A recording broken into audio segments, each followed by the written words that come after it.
జనరల్‌గా 3 types of students ఉంటారు. మీరే టైప్. టైప్ 1 వీళ్ళు టైమ్ పాస్ స్టూడెంట్స్ అనమాట. వాళ్ళ కాలేజ్ లైఫ్ మొత్తం టైమ్ పాస్ చేస్తుంటారు. సో, ఎవ్రీడే లైక్ లేస్తారు, తింటారు, కాలేజ్‌కి వెళ్తారు.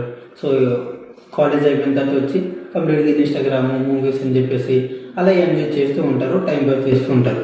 టైప్ 2 వీళ్ళు జాబ్ ఓరియెంటెడ్ అనమాట. లైక్ డిగ్రీ కంప్లీట్ చేయాలి, జాబ్ కొట్టాలి, సో శాలరీ తెచ్చుకోవాలి, అమ్మ నాన్నలకి మంచిగా చూసుకోవాలని చెప్పేసి అనుకుంటారు. సో ఎంతసేపు వీళ్ళు చదువు మీద ఫోకస్ చేస్తారు. టైప్ 3 వీళ్ళు కంప్లీట్గా ట్రెండ్ పరంగా నడుస్తారనమాట. ఏదైనా కొత్త స్కిల్స్ నేర్చుకుందాం, సో ఇండిపెండెంట్గా ఉందాం, కాలేజ్ లైఫ్లోనే పేరెంట్స్కి బర్డెన్గా ఉండకూడదు, ఒక ఎక్స్ట్రాగా జనరేట్ చేసుకుందాం ఇన్కమ్ సోర్స్ అని చెప్పేసి కొన్ని ఎక్స్ట్రా డిజిటల్ స్కిల్స్ అలాంటివన్నీ నేర్చుకుంటారు. సో ఆఫ్టర్ 5 years తర్వాత టైప్ 1 పీపుల్ లైఫ్ మొత్తం రిగ్రెట్ ఫీల్ అవుతారు. 4 years టైం వేస్ట్ చేసుకోకుండా ఉండవలసిందే అని చెప్పేసి.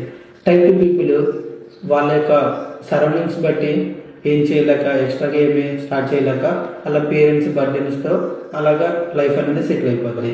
బట్ టైప్ 3 పీపుల్ ఏంటంటే వాళ్ళు కంప్లీట్గా డ్రీమ్ లైఫ్ని ఎంజాయ్ చేస్తూ ఉంటారు. ఎందుకంటే ఒక ఇన్కమ్ సోర్స్ అనేది క్రియేట్ చేసుకుంటారు కాబట్టి.